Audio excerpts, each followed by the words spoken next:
Hi guys, it is time to talk the Real Housewives of Miami and Beverly Hills. We have a lot going on in the housewives world. Miami right now especially though. I brought you guys a story last week about Lisa catching Lenny in the club, and her and Larsa blew down on him at like 1:30 in the morning, and he was with this Australian model, but they were claiming they weren't getting divorced. But now we have a gossip from Page 6 and an update, so we're going to talk about that. And then I just briefly want to talk about the LVP text messages.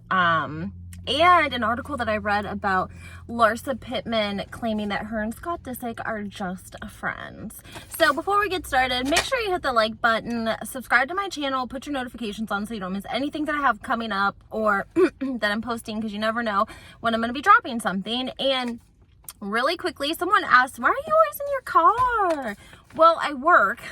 That's why I'm always in my car when I do videos.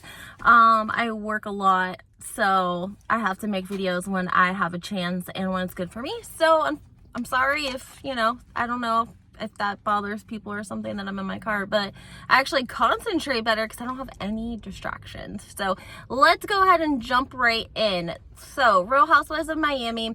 Recap a little bit, piggyback off one of my videos, go check it out. I give you guys all the details, but basically Page 6 is reporting that Lenny and Lisa are definitely getting a divorce, even though Lenny declined and said that they were not getting a divorce last week. That was his statement to Page 6. This week, today, he has not declined a statement. He is not saying that he's saying they're getting divorced. That's what he's saying. He's saying he was trying to protect his family. That's why he lied about the divorce last week, because he simply wanted to protect his family, and he's asking for privacy during this stressful time. Lisa, her team, her camp made a statement to Page 6 as well, but it was not along those lines. It basically said that she was completely blindsided by the divorce. She hasn't been served any sort of paperwork, separation, nothing legally, and she said that, well, her rep told Page 6 that she is disgusted by Lenny's reckless behavior. So let's unpack some of this. So we know last week Lenny was in the club with this girl she's an Australian model, and it was 1:30 in the morning. Larsa and Lisa blew down on them. Bystanders said a drink was thrown and that Lisa was yelling at this woman. Now, from the Real Housewives of Miami, we heard her tell us last season that Lenny had an emotional affair. She'd found these text messages in his phone. She said it was not physical, it was just emotional. But a lot of viewers commented on how detached Lenny seemed during filming, and they did a confessional together, and it just didn't seem like they were very in tune. And then they showed a dinner with her and Lenny, and viewers it seemed like he was disconnected. Okay, and then now all of a sudden this is happening. So Lisa is basically telling us that she's been blindsided, that she didn't know this was happening, and he's trying to say last week they weren't getting divorced, this week they are getting divorced, but he didn't want to tell us that they were getting divorced last week because he was trying to protect his family. What else do we know about him? Well, we know that he is like the boob god, and that he is big time plastic surgeon down in Miami, and he's good at what he does. But we also heard that he lacks a bedside manner, and that amongst all of the consent, the normal consent paperwork that someone would fill out if they were having surgery by a plastic surgeon, he also adds in some sort of form that legally binds you from leaving any sort of negative review, and if so, he can sue you, and you would actually have to pay him, and there's like this whole clause.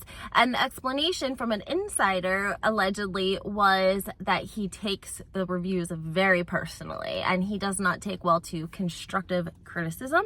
And a lot of times that's why if a woman does have an issue, it could be something minor, he simply just doesn't entertain it because you know, he's perfection, he has to be perfection, and he won't stand for anything less. So he's found himself in some legal issues, and he's actually even sued patients, allegedly, even though there's court dockets, because they left reviews, and they claim that he even offered to pay them to take them down. So I've heard of places offering to pay you to leave good reviews. I personally haven't heard of people like paying you to take them down, but I mean, one woman wanted a refund, and I think that if he would have just gave her the refund, she left like 7 bad reviews. He took her to court. Okay, also, we have to talk about this article on page 6 that I ran across. And it says that Larsa and Scott DISICK are just great friends, that they hung out in Miami. I also talked about this in one of my videos earlier on. We saw her photographed with him, and then we got a blind item about how pissed production was when they saw these photos of Larsa and Scott show up on the internet, because Larsa is allegedly filming for the Real Housewives of Miami, and production would have liked to have filmed this. She states that they're just really great friends, that every time Scott comes to Miami, he just calls me and we just go have lunch. And I personally think that we heard about Larsa, like, allegedly Larsa was with Tristan Thompson, and that's how Khloe met him. When Kim and Larsa fell out, Larsa did an interview with the guy that's now Kanye West's publicist. And he seems a little anti-Kardashian, but regardless, she did an interview with him. I will find out his name and leave it in the descriptions, and then you can watch it yourself, because it's a really interesting interview, and she says a lot about the Kardashians and about them being like the media machines that they are, and how she had shared something with Kim privately that she had not shared with anyone else, and then like a couple of days later, Kim called her, because I guess it's common for them to call each other if some of their people or their camp tells them that a story is going to come out.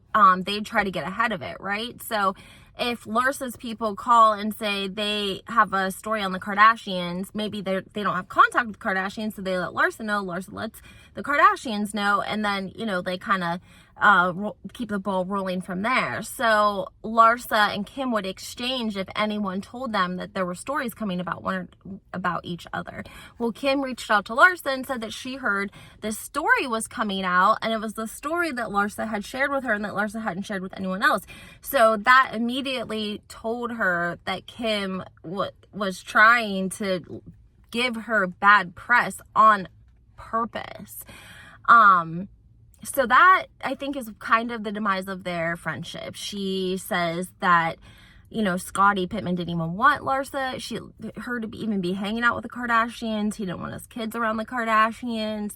And, you know, she stood up to Scottie and she hung out with Kim anyways.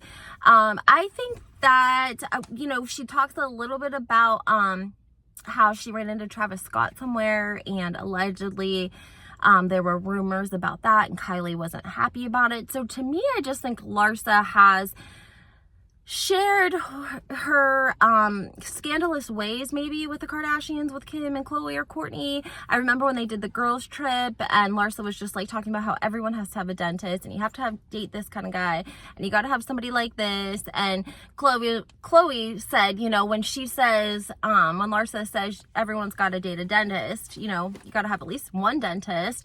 Khloe said it was like code word for something else. It didn't necessarily mean that she was dating a dentist. It was like code word for another type of guy, probably a rich guy or an old guy or whatever the case was.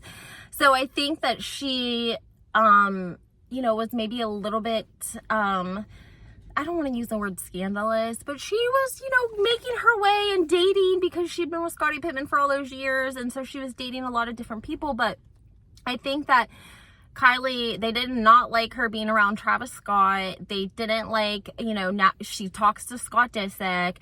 Kanye's calling her at 5:30 in the morning. She said she had to block him. That was very, very strange to me. So it's like she's had some sort of encounter with all of the men in the Kardashians' lives. Get this, she took Tristan to an event where the Kardashians were at. as like her companion, her date. And she said like a week later, Khloe and Tristan were going on vacation together. And I don't think that Larsa liked that either. Even though I don't think she wanted to be with Tristan, I think she put a smile on, but at the same time, I think she probably felt like she was backstabbed, and I'm sure that that did not help their relationship by any means at all. And then of course, all after allegedly, you know, Larsa introduces Tristan to the Kardashians, and Khloe, you know, starts hooking up with him, and then she ends up having a baby with him. And then allegedly Larsa was the one to reach out to Kim when all of the rumors started about Jordan hooking up with Tristan. Allegedly it was, you know, some sort of magazine or reporter that reached out to Larsa, and Larsa reached out to Kim, and we see the confessional when Kim gets the text message about Tristan and Jordan.